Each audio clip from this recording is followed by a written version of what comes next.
علی بھائی، اگلا سوال ہے، آپ کے نزدیک تو مرد کے لیے داڑھی رکھنا فرض ہے اور داڑھی منڈانے والا حرام کا مرتکب ہے۔ ایسی صورتحال میں بال کاٹنے والے نائی یعنی باربر کی کمائی حلال تصور ہوگی یا کہ حرام؟ دیکھیں، کیٹاگوریکلی تو ہم یہ نہیں کہہ سکتے کہ حجام کی کمائی یا باربر، جسے ہم نائی بھی کہتے ہیں اردو میں، پنجابی میں بھی یہ لفظ استعمال ہوتا ہے، یہ حرام ہے۔ چند ایک چیزوں پہ آپ کہہ سکتے ہیں کہ اس کی کمائی اس کے لیے حلال نہیں ہوگی، باقی اوورال تو زیادہ تر چیزیں جتنی ہیں وہ حلال ہی ہیں۔ مثلا اگر وہ بال کاٹتا ہے، حلال ہے اس کی کمائی۔ اسی طریقے سے وہ ایون فیشل کرتا ہے، حلال ہے۔ داڑھی کا خط بنا دیتا ہے، داڑھی کی سیٹنگ کر دیتا ہے، یہ سارے کے سارے کام وہ ہیں جو حلال ہیں۔ بال ڈائی کرتا ہے، کیونکہ آج کل تو لوگ کالے بال کروانے ہوں، براؤن کلر کروانا ہو، نائی کے پاس ہی جاتے ہیں۔ یہ سارے وہ اس کے ذرائع ہیں جو حلال ہیں، اور افضل ترین کمائی ہے کیونکہ ہاتھوں کی کمائی ہے۔ صحیح بخاری میں حدیث ہے کہ کسی شخص نے اس سے بہتر کوئی کمائی نہیں کھائی جو اس نے اپنے ہاتھوں سے کمائی ہو۔ اور پھر نبی علیہ السلام نے ساتھ فرمایا کہ حضرت داؤد علیہ السلام بھی اپنے ہاتھوں سے کما کے کھایا کرتے تھے، جس کی ڈیٹیل قرآن میں آئی ہے کہ اللہ تعالیٰ نے انہیں زرہ بنانے کا، جو جنگوں میں بچنے کے لیے ایک جنگی لباس ہوتا ہے، اس کا ہنر سکھا دیا تھا، تو وہ زرہ بنایا کرتے تھے۔ ہاتھوں کی کمائی میں ظاہر ہے آپ جو لوگ فری لانسنگ کر رہے ہیں یا کمپیوٹر پہ سافٹ ویئر کا کام کر رہے ہیں، انگلیاں استعمال کر رہے ہیں، وہ بھی اسی میں شامل ہیں۔ ہاتھوں سے مراد یہ نہیں کہ ضرور اس نے کوئی پتھر یا اینٹ اٹھانی ہے یا ہاتھ سے کینچی چلانی ہے تو ہاتھ کی کمائی ہے، تو یعنی محنت کی کمائی۔ ہاتھ استعمال کیے بغیر بھی کمائی ہو سکتی ہے۔ ایک بندے کے پاس اچھی پراپرٹی موجود ہے، وہ کرائے پہ دے دے، حلال رزق اس سے گھر بیٹھ کے کھائے۔ اور یہ جو عوام میں مشہور ہے نا کہ بغیر محنت کی جو کمائی ہو وہ حرام ہوتی ہے، بڑی نان سینس بات ہے۔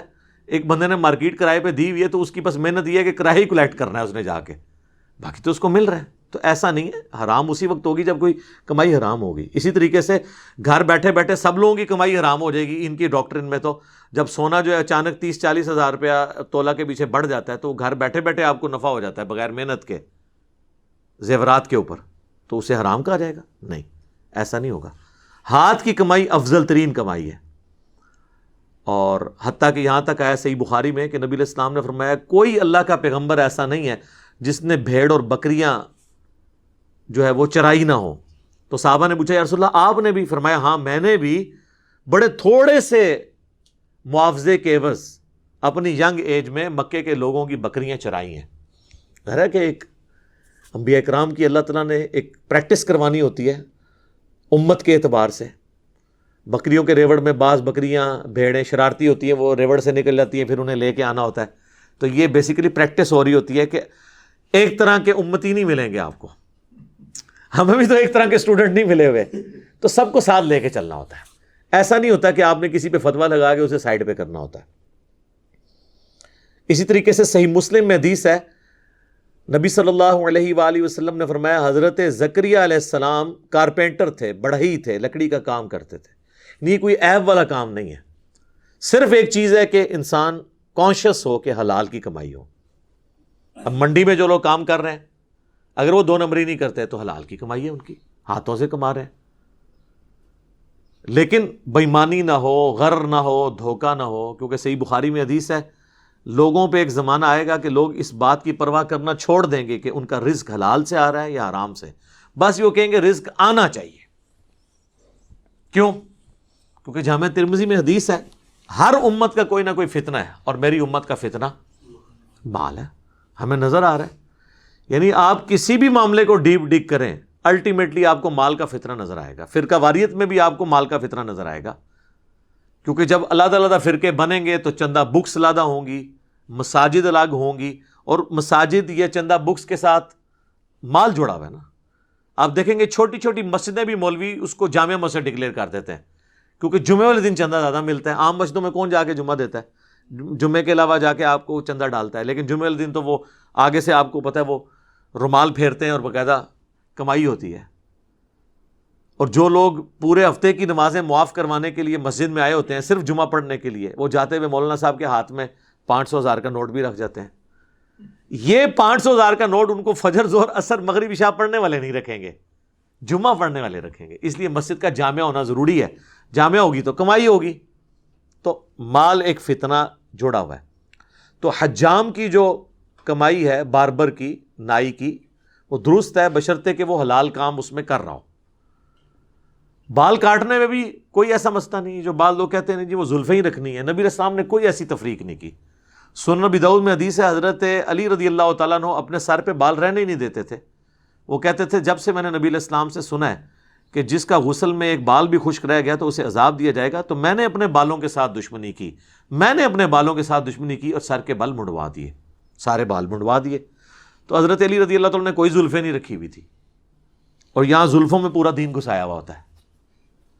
بالوں کی کوئی اس طرح کی تفریق نہیں ہے، چھوٹے رکھیں، بڑے رکھیں، ٹینڈ کروا دیں، جو مرضی کروائیں۔ لیکن ایک چیز ہے جو صحیح مسلم میں حدیث ہے، نبی علیہ السلام نے قضا کرنے سے منع کیا۔ قضا، قاف، زا اور عین۔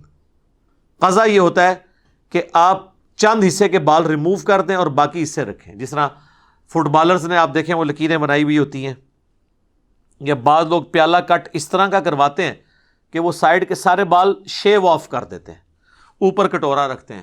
یہ اس طرح کے بال رکھنا بھی حرام ہے اور اس کو کاٹنے والا بھی حرام کا مرتکب ہوگا۔ البتہ اگر کوئی یہ سائڈیں ہلکی کرواتا ہے، صرف منڈاتا نہیں ہے، قضا کے لیے موڑنا شرط ہے، سائڈیں ہلکے کرواتا ہے، یہاں پہ مشین مروا دیتا ہے اور اوپر رکھتا ہے بال، وہ اس میں نہیں آئیں گے جب تک کہ وہ قضا والے پورا فتویٰ نہ لگے۔ قضا کا فتویٰ ہوگا ریموو، شیو آف کرنے کے اوپر۔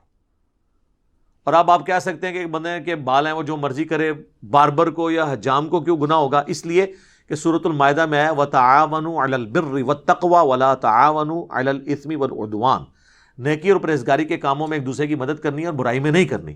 یہ تو اسی طریقے سے ہے، کل سے کوئی شخص یہ کہنا شروع کر دے کہ یہ جو سمندر کے اندر منشیات سمگل ہوتی ہے تو میں نے تو کشتی کرائے پہ ان کو دی تھی، مجھے اگرچہ پتہ تھا کہ وہ سمگلنگ کر رہے ہیں لیکن میں نے تو اپنا معاوضہ لیا ہے۔ نہیں سر، آپ نہیں دے سکتے ان کو غلط کام کے لیے۔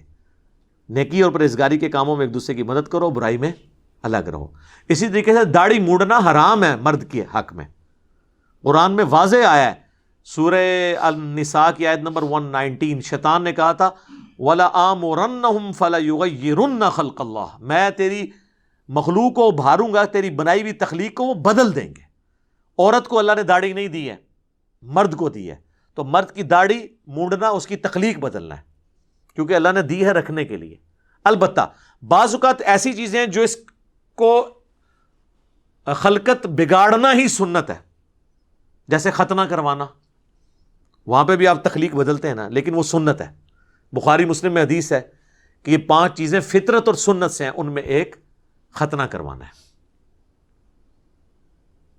صحیح مسلم میں 10 چیزیں فطرت اور سنت سے ہیں، ان میں ایک داڑھی بڑھانا ہے۔ بخاری مسلم دونوں میں حدیث ہے داڑیاں بڑھاؤ، مونچھیں پس کرو، یہود و نصارہ کی مخالفت کرو۔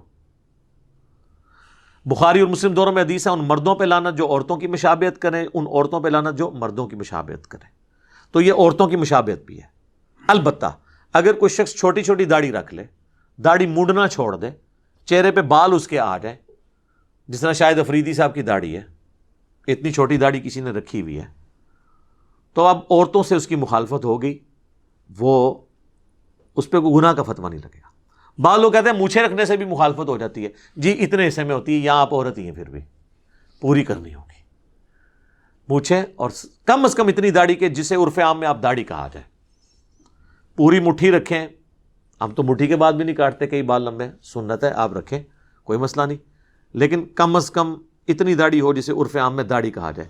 تو ایسی داڑھی کا خط بنانا، اس کمائی حلال ہوگی، کوئی مسئلہ نہیں ہے۔ سر کے بال کی سیٹنگ کرنا، کمائی حلال ہوگی، کوئی مسئلہ نہیں ہے۔ اب کوئی کہ جی ہمارے اس طرح گاہک ٹوٹ جائیں گے، ویسے تو اب یہ کرونا کی وجہ سے اور